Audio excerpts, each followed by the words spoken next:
Is it running? I hope so.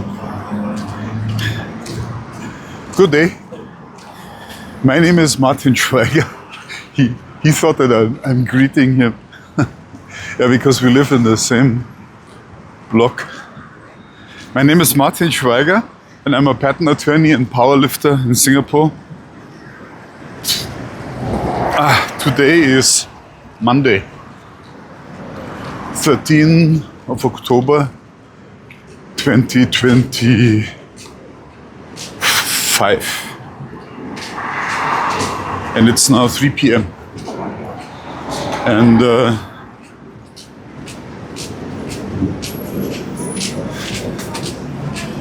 this is my first video after the weekend. The weekend was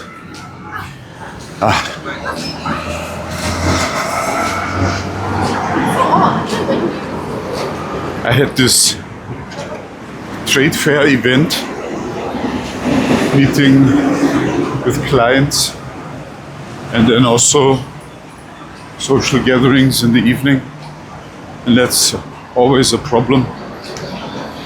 Quite loud here. You can imagine then there's food and drinks, and it's not good for my diet program, also not good for the sleep.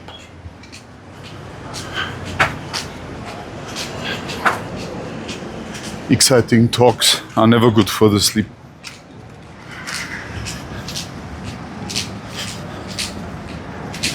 I should really reduce these social gatherings. But there's this old study from a university in Boston. I believe it's 80 years or so, and they have identified a cohort of people from rich and poor neighborhoods before World War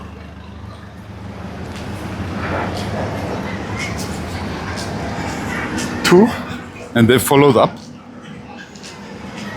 And it's a long-term study, and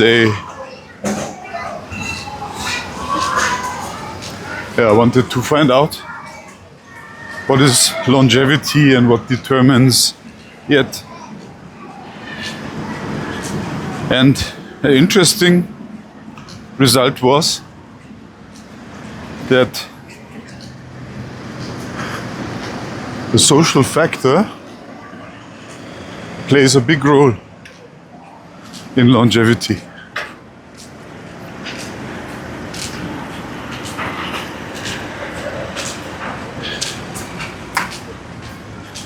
So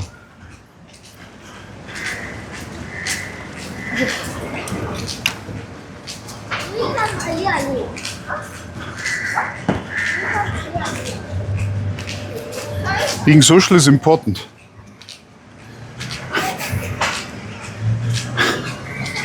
But I still need to find out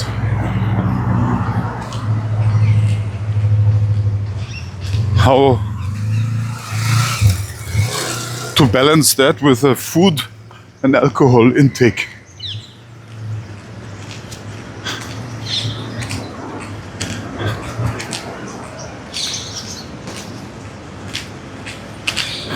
Because that's clearly not healthy.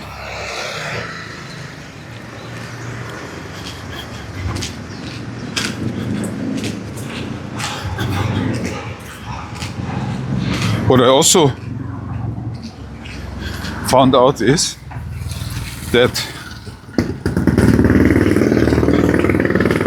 this longevity trend that we can observe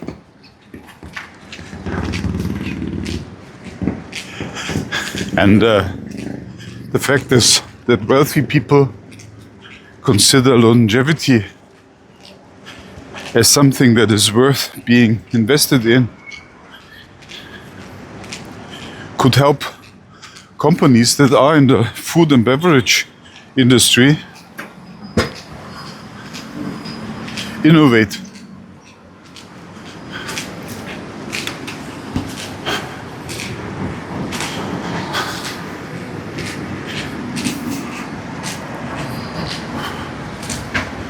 I told you about my current health project.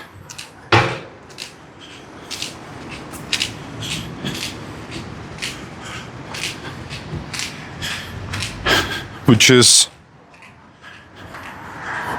losing visceral fat, number one. Number two, improve my sleep. And number three, improve my gut health. Play together. And I believe that's a good goal.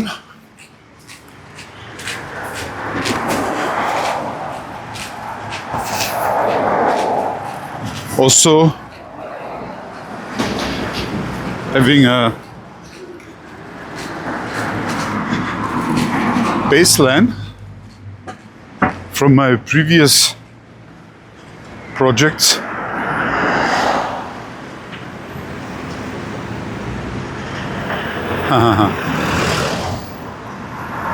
It's quite dangerous across the street here because sometimes the vehicles indicate that they want to turn in here, but they don't turn in. So if you trust in the blinker signal, the indicator, then you just walk in front of them. And then you're dead.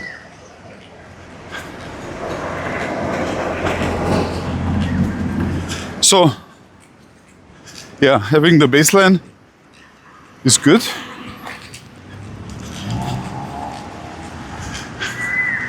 So, which I do now. I want to catch up on my baseline that I had before I went to Germany and Europe and Dubai in September. And part of the baseline is my daily walk, 1 hour. Today less critical because Monday is always strength training day. So I have enough movement, but still. I just put in half an hour or so, walk down 1 or 2 MRT stations, and then take the MRT back. So I can still be in my meetings.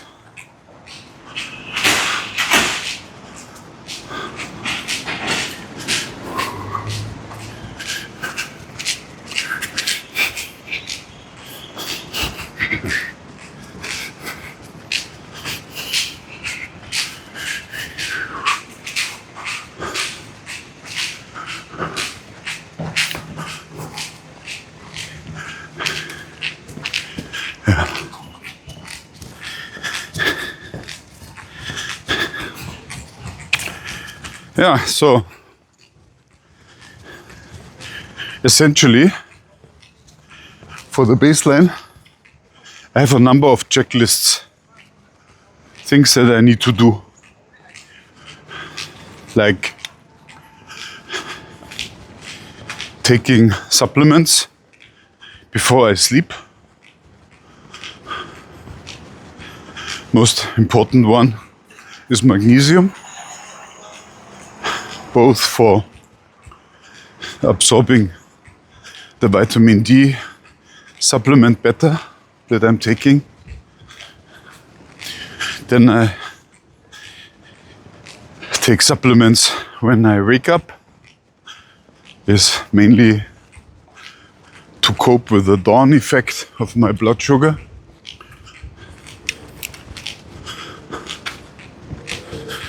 Yeah, that's also an insight that I had.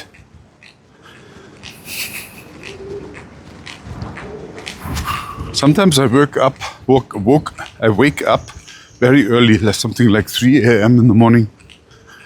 And I only recently found out why this is the case. The case is that somehow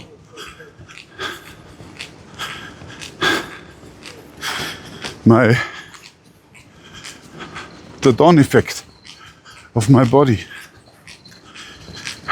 and that would cause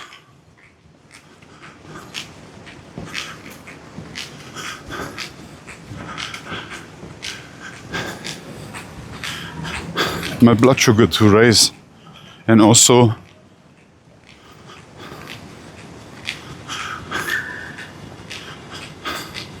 other hormones, so the body would set me into an alert mode. And there are several tricks that you can prevent that from happening.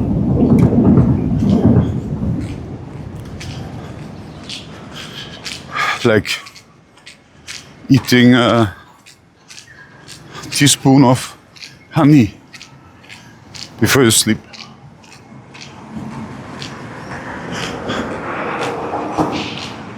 Now I can do that because my insulin sensitivity, insulin non-sensitivity is under control.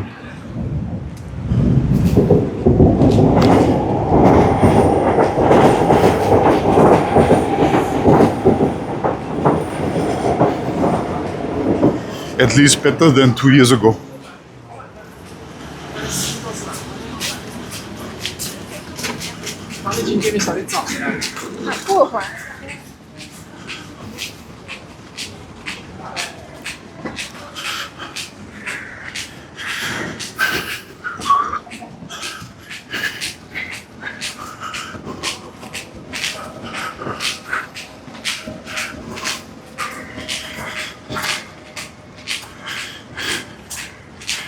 Yeah, then with respect to the gut health, I'm experimenting with different yogurts, and I'm trying to use this new sensor that I bought, the food marble, but it's not easy because you need to measure every 2 hours, and maybe I need to set an alarm also for measurement.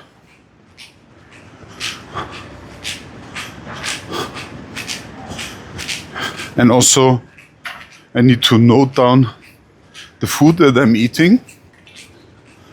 Also, logging the poop.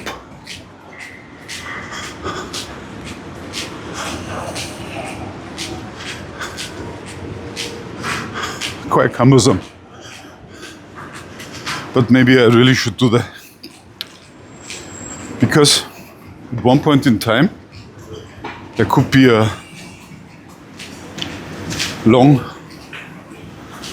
fasting period of 3 or 4 weeks with taking essential oils in capsules that dissolve only when they are in your small intestines, killing the bacteria that are there. Actually, the wrong bacteria and the good bacteria, because the small intestine usually doesn't have any bacteria, or very few. What I read up is that if there's bacteria in the small intestine, then it has overgrown from the large intestine, the colon.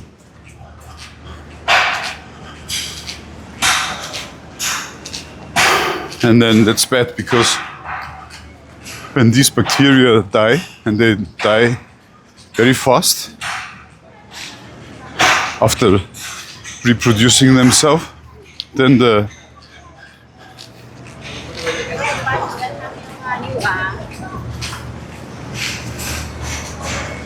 remainders of these bacteria, which are toxic,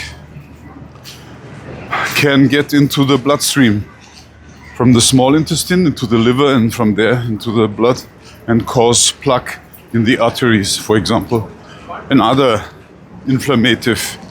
other inflammations. So that's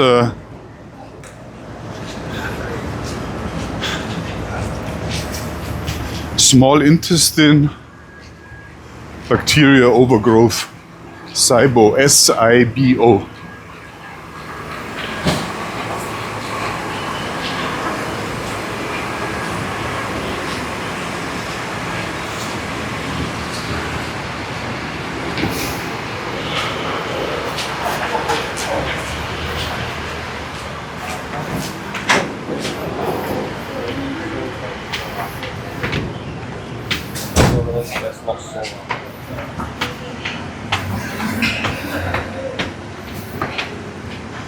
Yeah, and that SIBO cannot easily be overcome. You really need to be careful if you have that. I mean, I'm not sure whether I have it, and there are some ways to measure that using that food marble, but I should get a full baseline established and need to do many more measurements and also logging the food.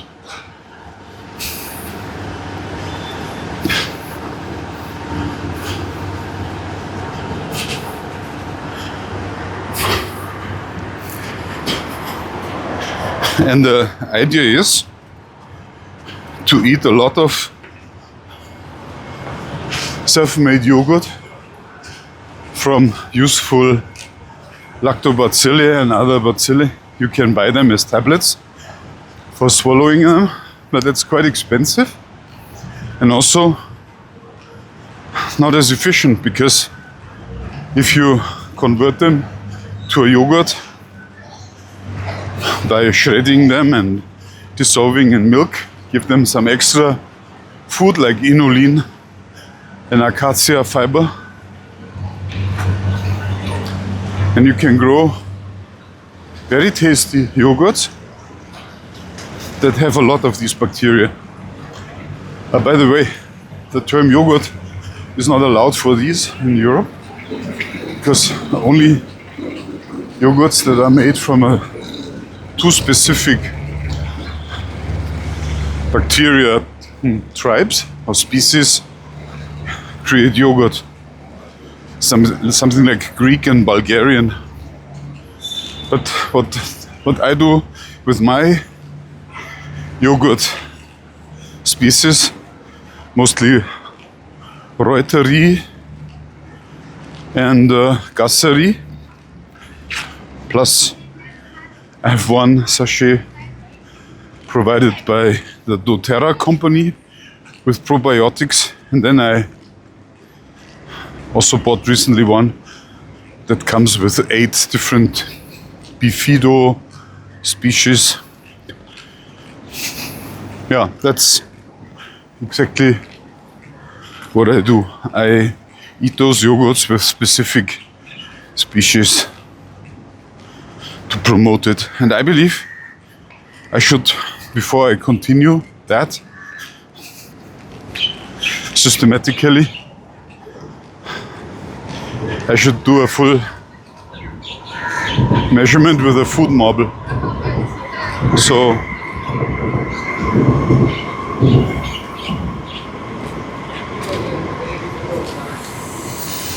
that I can see the difference, if there is any. I mean, I don't think that I have a problem, but you never know. But I've heard of cases of people that look very normal, no visceral fat, nothing, and still they have plaque in the arteria or heart attack or others, and damaged mitochondria, for example. And that can be explained by this bacteria overgrowth into the small intestine. And I just want to make sure that I don't have it. And then from there, eat healthy forward. I mean, anyone can get this bacteria overgrowth. If you, for example, take antibiotics, then that can weaken the immune system such that bacteria that come over from the large intestine into the small intestine are not killed there, but they can survive somehow. So that's what I'm looking for.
And then, I mean, not much time left now because the MRT station is already here.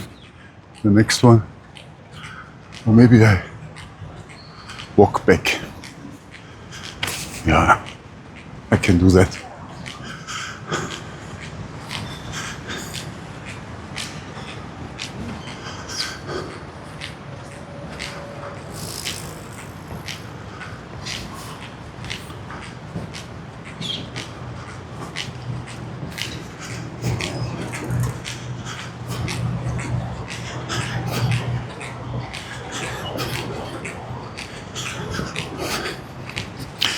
It is about the dopamine.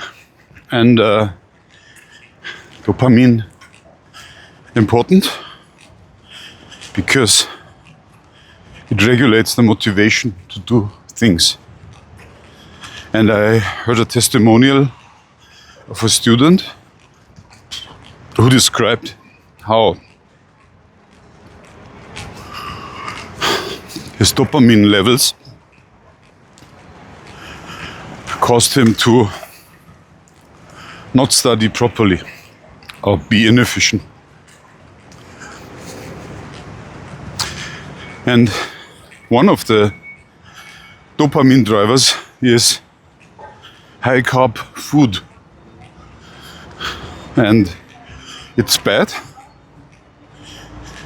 because once you drive up your dopamine, there will be a counter reaction, which will mean it's a serious drop. And that counter reaction would then cause a demotivation. So if I take everything together, then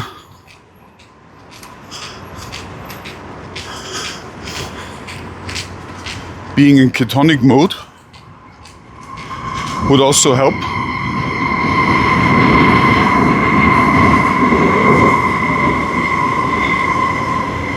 To be able to do more consistent work. And it's another advantage I wasn't really aware of. So when I take everything together, being in ketonic mode helps to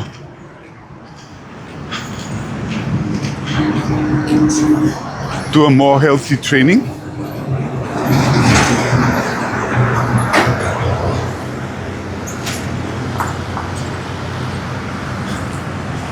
I mean weightlifting training, and also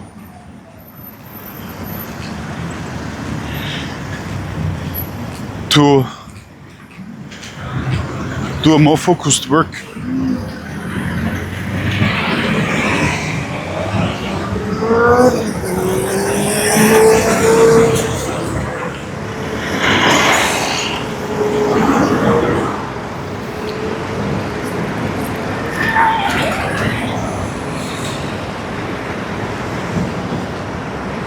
So many reasons why we shouldn't eat carbohydrates. I mean, I heard recently a measure 20 grams carbohydrates per day are okay. Yeah, and I understand.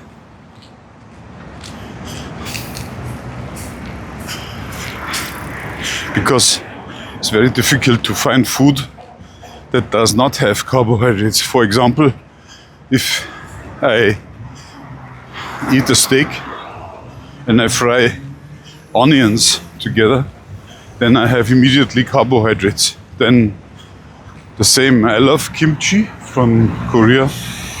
There's always some little carbohydrate content. Yeah, carbohydrates. Like I went out with them, the clients, on Friday for some nice food and stay without alcohol.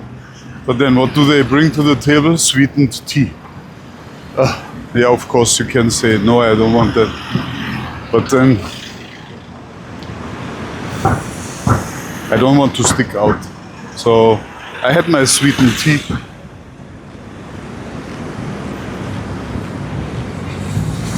But not good.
Yeah, and then finally, what I saw was an interview with Arnold Schwarzenegger.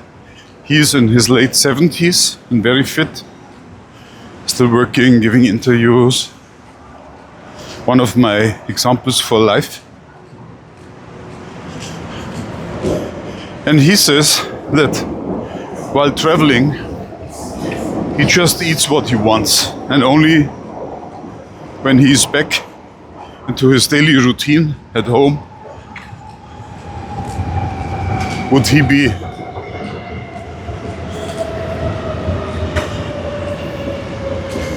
considerate. And I believe that's something that I can do. And let's see how old Arnold becomes. Yeah, I believe he's 18 years my senior. So definitely a person to watch out for. And easy also. Yeah. So I went all the way from Lorong 41 Geylang to Lorong 1 Geylang, and it's now 31 minutes, which is good enough. Number one, it's only a start. And number two, later I have a training, and then I will see.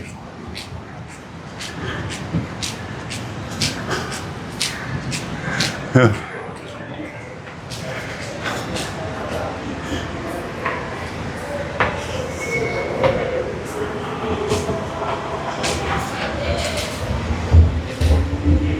Woo.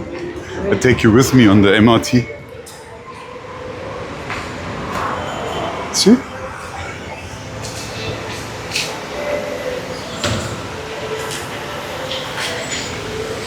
Hello, boss. Okay. Not supposed to record.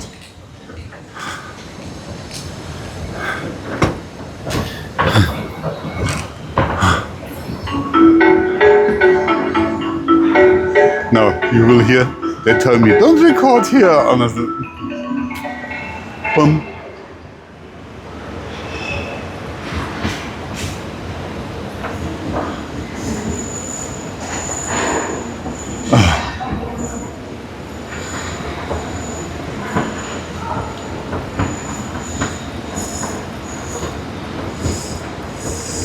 Yeah, and mainly is a personal problem here because people don't want to be recorded and then appear on YouTube.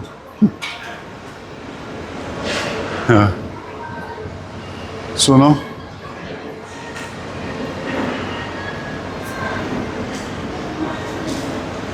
oh, so hot today. Look, the nice view. There's the Singapore Stadium in the background. Yeah, here.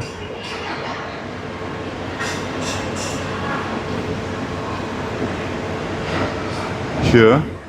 Then on the other side, there's a construction site. Actually, that would be a quite nice place to live. Yeah. Near the MRT. Then quite good. The public transport system in Singapore. You don't really need a car.